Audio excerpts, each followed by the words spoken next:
saw cops murder somebody this morning. What the hell are you doing here, rookie? Let's get you out of here. We got her. They're trying to kill me. I got nowhere else to go. She cannot get back to the precinct with that camera. Find her! You got a price on your head. I got this. What you gonna do? I'm gonna expose them. Are you one of us or not? I don't have to choose. The film, the characters are sort of shaded. Good isn't exactly good, bad isn't exactly bad. There's a blending as far as what really stands for, I guess, the good side. Right. Talk to me a little bit about your decision to have Naomie kind of be a little innocent or naive in her approach, even though she was this Army veteran and she's from the city, but she was a little open to the city and the characters, not aggressive. Talk to me about that. Yeah, so she actually, in a very unique way, Naomie's a fish out of water. She drops in. She's a military vet. She comes back to a city that she hadn't been in for over 10 years.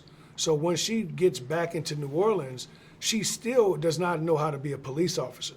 So in the course of the film, she's learning how to actually be a cop. What's great about the movie is the one thing that she knows is integrity.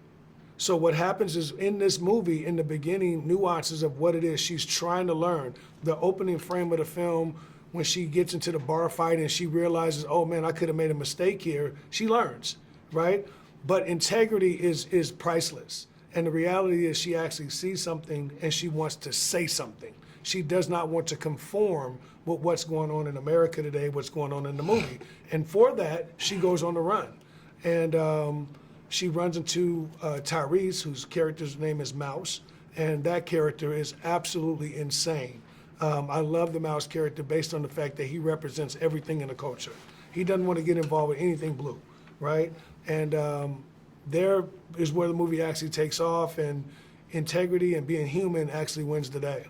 So with Mouse, for you as a character, Mouse is a little gentler. He's not as aggressive in the most obvious ways that is usually typical of maybe some of the characters that you've played before. Can you talk to me about that and touching those softer spots for you?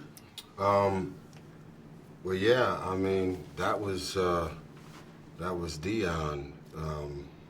We had conversations about my usual go-tos, and truth of the matter is, I'm a regular guy that works in a store. I know exactly who Alicia is, played by Naomie. I know that she has been to, 2 tours in Afghanistan. I know she's a police officer. I know when it comes to you give me the gun, I'll take the gun. She's the one that knows how to use it much better than me. She's more skilled. She would be the one of the 2 that could keep us safe. But I know the streets. I know who's who. I know who to look out for, what corners to stay away from. So there's this codependency that people see in this movie that played out in Deon's mind, and he protected us from going places that we wasn't supposed to. But my vulnerabilities was tied into Eric Garner, Tamir Rice, Nipsey Hussle, Tupac, Biggie, everything around the corruption with the Rampart Division. I grew up in South Central LA Watts and lived through the Rodney King beating, lived through the Rodney King riots. I was one of the people out there looting. So I'm also from Watts. That's known. Everywhere I go, I'm like, yeah, I'm from Watts. Oh man, the 65 Watts riots. There's footage of Dr. Martin Luther King in Watts trying to calm down the friction and tension between police and black people in the ghettos and inner city. So I literally was born into the belly of the beast of police tension between, this thing.